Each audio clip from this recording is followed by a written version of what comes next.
Isang pag-ibig ang isinulat. Noong tutol ang mundo sa inyo. May hadlang ang pangalan, yaman at anyo. Ngunit pinili ninyo ang magmahal. Kahit alam niyong mahirap ang landas, iniwan ang lahat, sumugal sa pangako. Magkasamang hinarap ang bukas at tunos. Hindi man perpekto, pero totoo. Pag-ibig na may tapang at pananalig sa Diyos. Sa hirap at ginhawa, hindi bumitaw. Sa bawat luha, Diyos ang kinapitan. Hanggang ngayon, kayo pa rin magkasabay sa bawat panalangin.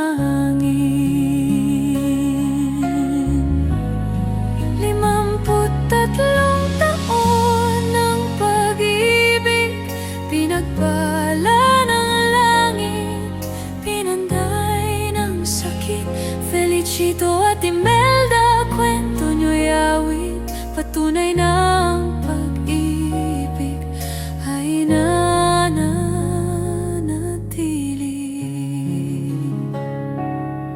sa mata nyo'y may ningning pa rin, sa kamay nyo'y may init pa rin. Ito ang pag-ibig na galing sa Diyos, matibay, tapat at hindi na uupos. Kami apat na bunga ng inyong dasal, Kuya Vivian, Melchito, Irma ang mahal.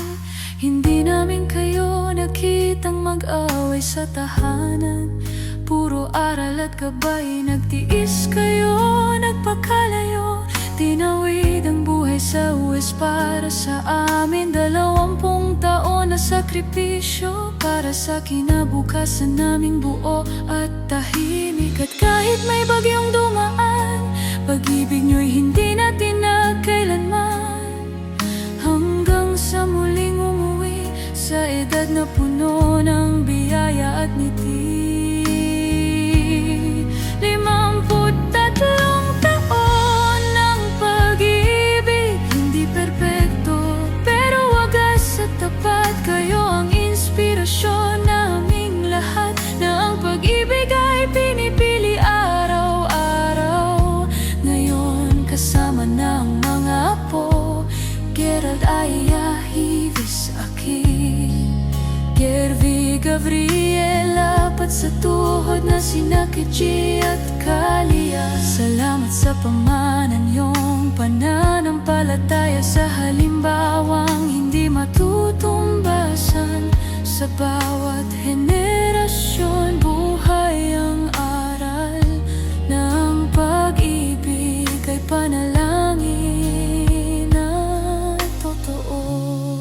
53 taon, Diyos ang saksi, sa San Francisco Chapel, Magabe, Pampanga. Kayo'y pinagpala, sa bawat hakbang siyang kasama.